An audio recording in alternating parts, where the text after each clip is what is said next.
What's up mga lods? Kamusta?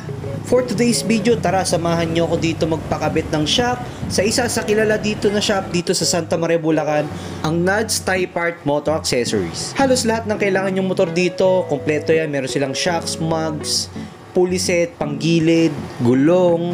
Yan, meron yan sila lahat dito. So guys, ipapalit natin na shocks sa ating click. Itong RCB. Medyo matagal na rin kasi yung shock natin. So 2 years na siya. 3 years na siya may get. So sobrang lambot na kasi ng shock natin. Kaya naisipan ko magpalit na rin tayo ng shock.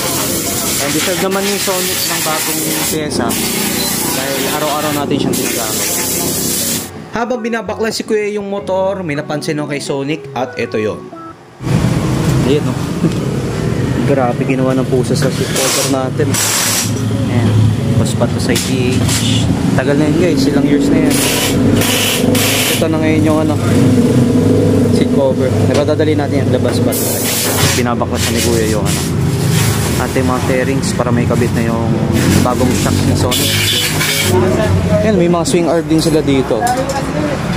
Tapos pang rayos, tsaka ito, disc. May mga pang Mio sila dito. Suspension, yan. Kompleto talaga dito kay Boss Nads.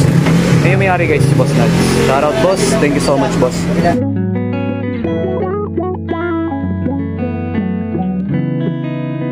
Marami babaklasin kapag kakabit ng shock sa click.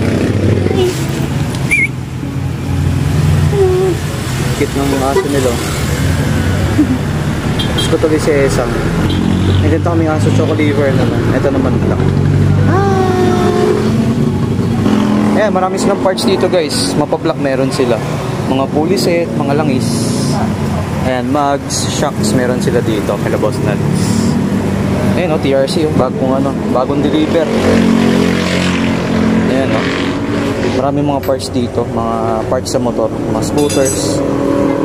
Ayan, kung naghahanap din kayo ng JVT5, may mga JVT5 sila dito. Ayan o. JVT5. Siyempre naka JVT5 na sila ng Sonic. So, hindi na natin kailangan bumili.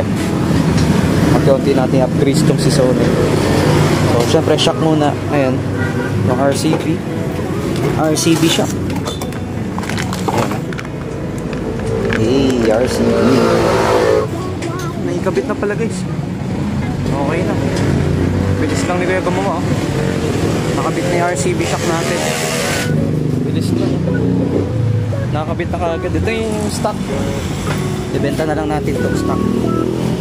Wala pa naman itong tagas, pero ilang beses na rin kasi siya nagamit, syempre, diba?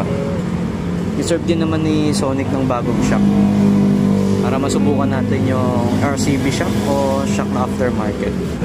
Bilis lang. Ayun, thank you so much ulit kay Boss Nads. Boss, thank you boss. Okay lang boss, kasama sa vlog. Ayan may mga gulong din pala sila dito. Kung naghahanap kayo ng gulong, meron sila mga gulong.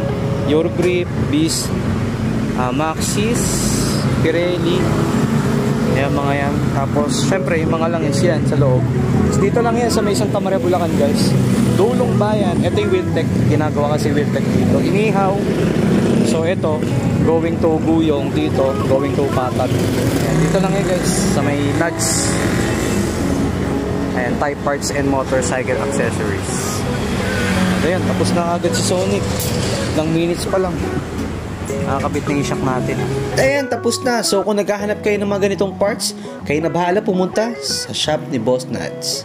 Bye-bye!